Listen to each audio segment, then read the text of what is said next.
다 함께 찬양 드리시겠습니다.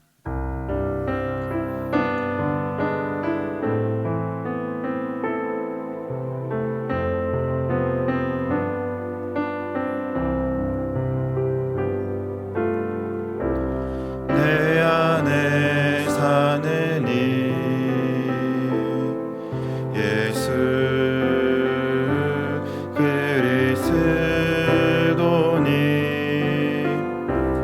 나의 죽음도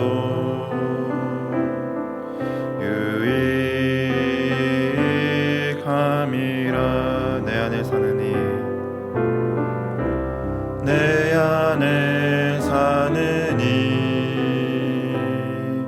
예수 그리스도니 나의 죽음도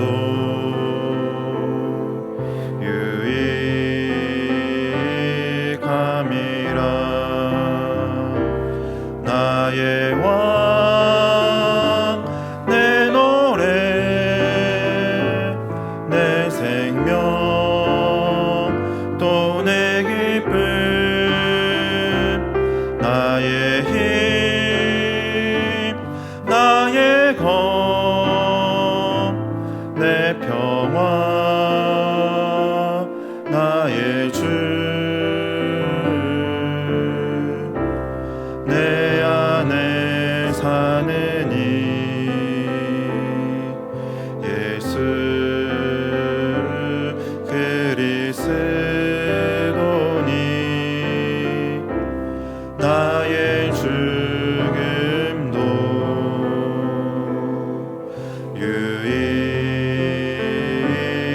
유익함이라. 앞에 나오는 기도 제목 보시면서 다 함께 합심 기도하시겠습니다.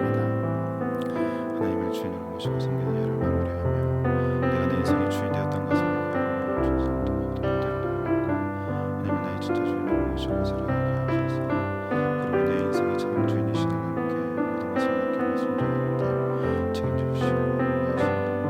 하나님은 나의 진짜 주인으로 모시고 살아가게 하소서. 그리고 내 인생의 참 주인이신 하나님께 모든 것을 맡기고 순종할 때 책임져 주시고 누리며 살게 하소서. 나라와 예수를 지키고 교회 당사를 지킬 수 있도록 병든 병과 성경을 막아 주옵소서. 무너지게 하옵소서. 하나님을 주인으로 모시고 섬기는 해를 마무리하며 내가 내 인생의 주인 되었던 것을 회개하며 주인 삼았던 모든 것들을 내려놓고 하나님을 나의 진짜 주인으로 모시고 살아가게 하소서. 그리고 내 인생의 참 주인이신 하나님께 모든 것을 맡기고 순종할 때 책임져 주시고 보호하시며 인도하시는 은혜를 누리며 살게 하소서. 나라와 이 시대를 지키고 교회와 다음 세대를 지킬 수 있도록 평등법과 포괄적 성교육을 막아 주옵소서. 이뿐만 아니라 교회를 무너뜨리려고 하는 모든 악한 정책과 시도들이 무너지게 하옵소서. 이 어려운 때에 우리 교회를 이끌어가시는 담임 목사님을 더 강력하게 붙들어 주시고 코로나 시대를 잘 감당할 수 있는 성령의 지혜를 주시고 주신 사명을 잘 감당하고 사역에 집중할 수 있도록 모든 사단의 공격을 은혜의 불성곽으로 막아 주옵소서. 특별히 건강을 지켜주시고 목사님의 가정을 성령께서 평안케 하옵소서. 담임 목사님께 엘리사에게 부어주신 갑절의 영감과 모든 사건과 사람과 상황과 환경과 문제를 능히 감당할 수 있는 압도하는 은혜를 주시고 강력한 용권을 부어주셔서 시대적 사명을 힘있게 감당하게 하시고 다음 세대를 세우는 일과 복음 통일과 열방 선교를 잘 감당할 수 있게 하옵소서. 하나님 아버지, 한 해 동안 지켜주시고 은혜 내려주심에 감사합니다. 말씀을 듣는 가운데 우리의 심령이 새롭게 되며 영적으로 성장하는 주의 백성들 되게 하옵소서. 감사하오며 살아계신 우리 주 예수 그리스도 이름으로 기도하옵나이다. 아멘. 오늘 우리에게 주시는 하나님의 말씀은 에베소서 4장 15절입니다. 신약성경 313면입니다.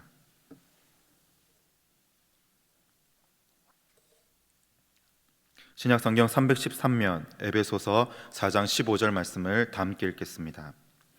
오직 사랑 안에서 참된 것을 하여 범사에 그에게까지 자랄지라.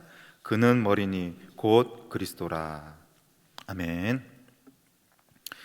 오늘 이 시간 성도의 믿음은 자라야 합니다 라는 제목으로 함께 말씀을 나누고자 합니다.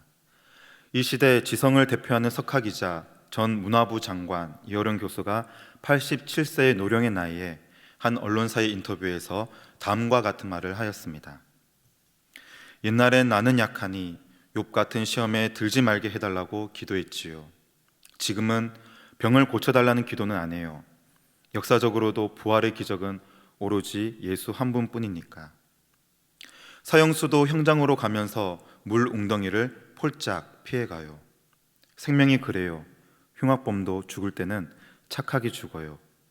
역설적으로 죽음이 구원입니다. 사랑하는 성도 여러분, 이 시대의 석학이신 이효령 교수는 여전히 하나님의 은혜를 배우고 있습니다. 이전에 하나님을 잘 몰랐을 때에는 욥과 같이 시험에 들지 말게 해달라는 기도를 했지만 지금은 죽음조차 하나님의 섭리이며 구원으로 들어가는 문임을 깨닫게 되었다고 말합니다. 87세 노령의 지식인은 생의 마지막 시간을 보내면서도 지성에서 영성으로 자라가고 있는 중입니다. 생의 마지막 시간을 보내면서 이효령 교수는 여전히 영적으로 자라가고 있는 것이죠. 딸 이민아 목사를 통해 예수님을 영접하게 된 이효령 교수가 우리의 영성이 생의 마지막 순간까지 자라야 한다고 주장한 것처럼 오늘 본문은 머리이신 예수 그리스도에게 이를 때까지 모든 성도는 삶에서 자라가야 한다고 강조합니다. 오늘 본문 말씀을 다시 한번 다 함께 읽겠습니다. 오직 사랑 안에서 참된 것을 하여 범사에 그에게까지 자랄지라. 그는 머리니 곧 그리스도라. 많은 성도님들이 물어보시는 질문이 있습니다. 목사님, 예수님을 믿었으면 다 된 것 아닙니까? 목적지가 천국이니까 예수님 믿으면 다 된 거잖아요. 저는 이 청년부를 담당하고 있습니다. 새 가족이 오면 공과를 진행하는데요. 5번째 공과가 성경에 대한 것입니다.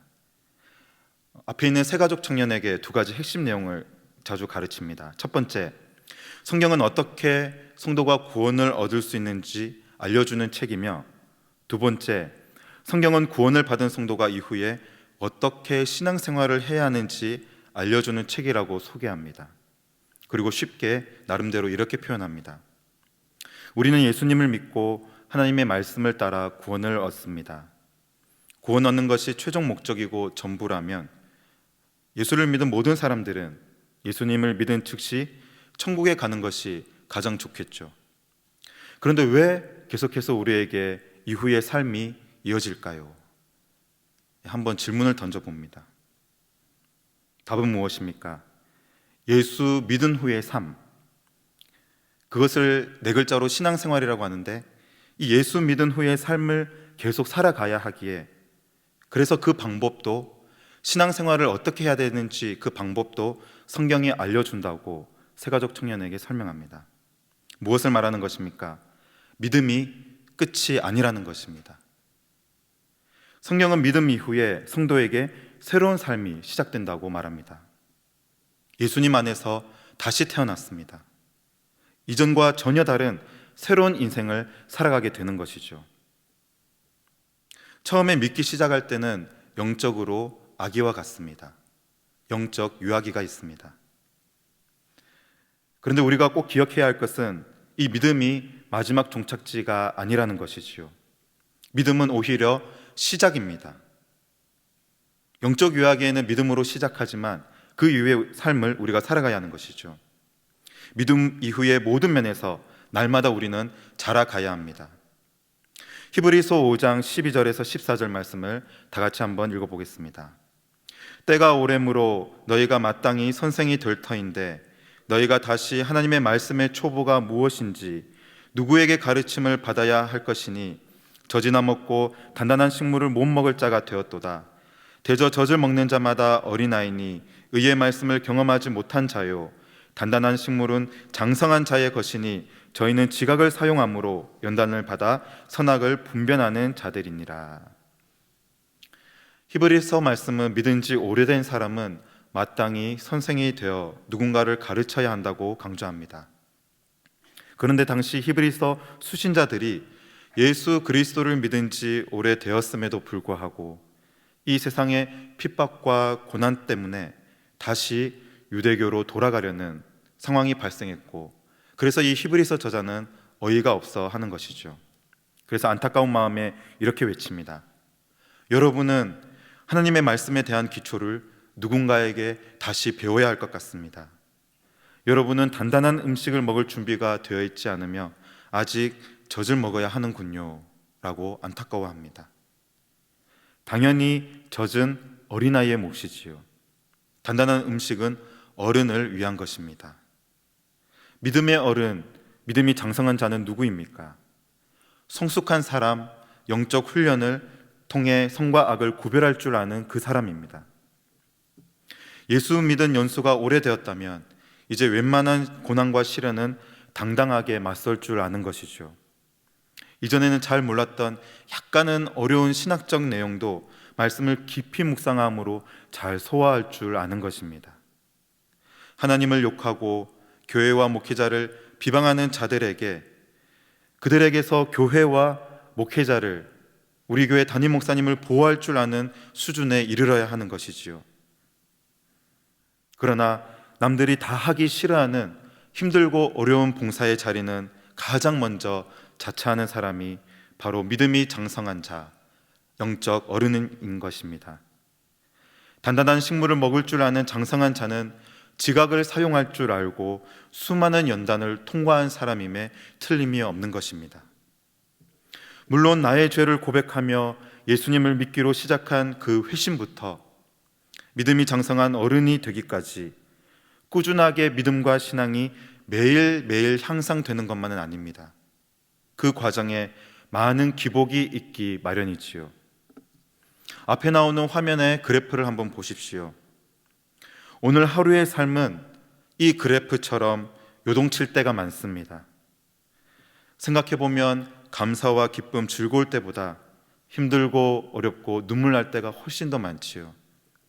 가정에서 직장 생활 가운데 우리의 어깨를 짓누르는 그 인생의 짐이 얼마나 무겁습니까? 나의 이 무거운 인생의 짐을 대신 누가 져주면 좋으련만 때로는 아무도 나에게 관심조차 없는 것 같을 때가 있습니다.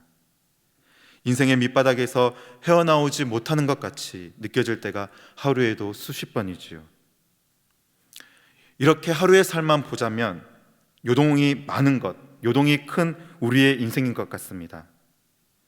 예수님을 막 믿기 시작한 초신자일수록 믿기 이전과 큰 차이점이 없이 요동이 큰 하루를 보내게 될 것입니다. 영적 유아기의 상태가 바로 이렇게 요동이 큰 그런 상태입니다. 그러나 예배를 성실하게 잘 드리고 우리 교회가 권하는 양육과 훈련, 그리고 실생활 가운데 교회에서 담임 목사님을 통해 들은 말씀 한 구절을 적용하기 위하여서 몸부림친다면 그의 신앙은 어떻게 될까요? 분명하게 자라기 시작할 것입니다. 방금 전 우리가 본 그래프에서 보신 큰 기복은 점점 줄어들게 될 것입니다. 그리고 동시에 그 곡선은 점점 상승 곡선을 그리게 될 것입니다. 앞에 나오는 그래프와 같게 되겠죠.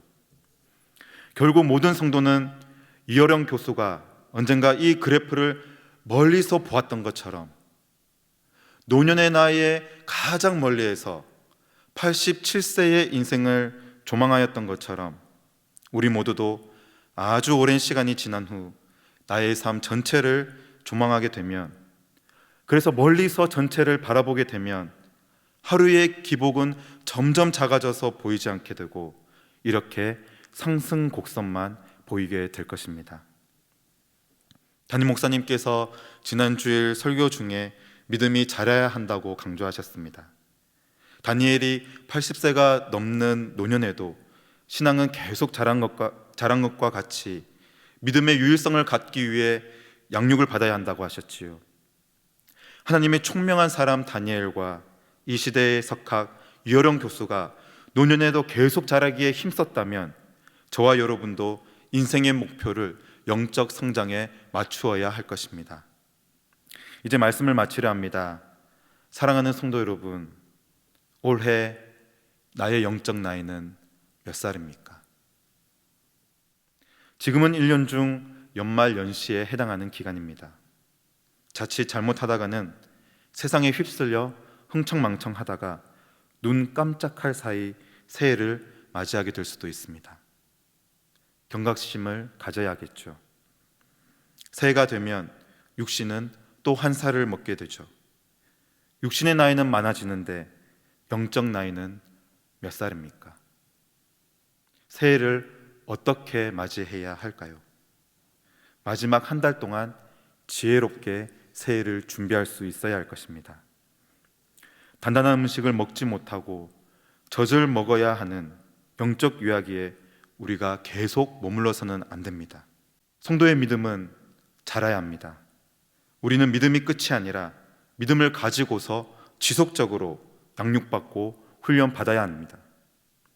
우리 모두가 영적으로 건강하게 자라 이전과 같은 인생의 고난이 찾아와도, 아니 이전보다 더 강한 태풍과 같은 큰 고난이 닥쳐와도 쉽게 침체되지 않는 강한 성도들로 세워지시기를 강력하게 간절히 축복합니다. 남은 한 달 동안 우리는 내년을 잘 준비해야 할 것입니다. 한번 이렇게 계획을 세워보면 어떨까요? 성경을 작년보다 더 많이 읽겠다. 기도 분량도 더 늘리고 우리 교회에서 하는 양육훈련도 2개 내지 3개 더 듣겠다. 그렇게 내년을 지금부터 잘 준비하는 저와 여러분들이 되시기를 간절히 축복합니다. 들은 말씀을 기억하며 다음의 기도 제목을 함께 읽은 후 기도하겠습니다. 자녀가 자라기를 기뻐하시는 하나님 아버지, 믿음이 전부라고 생각했던 영적 유아기에서 단단한 음식도 능히 소화할 수 있는 영적 성인기로 우리를 인도하여 주옵소서. 오늘 하루는 영적 요동이 있지만 연단을 통해 머리 대신 예수 그리스도에게까지 다다르는 믿음이 장성한 분량에 이르게 하옵소서. 함께 기도하시겠습니다. 하나님 아버지 감사합니다. 주님, 우리 모두가 자라기를 기뻐하신 하나님 아버지, 믿음이 끝이라고 생각했던 영적 유아기에서 벗어나 이제는 단단한 음식도 능히 소화할 수 있는 영적인 어른, 영적인 성인기로 우리 모두를 인도하여 주시옵소서. 하루의 삶을 되돌아보면 요동이 많지만 연단을 통하여 머리이신 예수 그리스도께로 자라는 그런 믿음이 장성한 분량에 우리 모든 성도들이 이룰 수 있도록 주여 축복하여 주옵소서. 사랑하는 하나님 아버지, 우리의 믿음을 붙들어 주시옵소서. 세상 사람들을 따라 연말이라고 우리의 마음이 들뜨거나 흔들리지 않게 하시고 영적으로 내년을 준비하며 강하게 무장하여 머리이신 예수 그리스도께로 더 자라가는 사랑하는 모든 성도들이 되게 하옵소서. 감사하며 살아계신 우리 주 예수 그리스도의 이름으로 기도하옵나이다. 아멘. 계속해서 담임 목사님과 교회, 나라와 민족과 선교사님을 위해 기도해 주시고 기도회를 마무리해 주시기 바랍니다.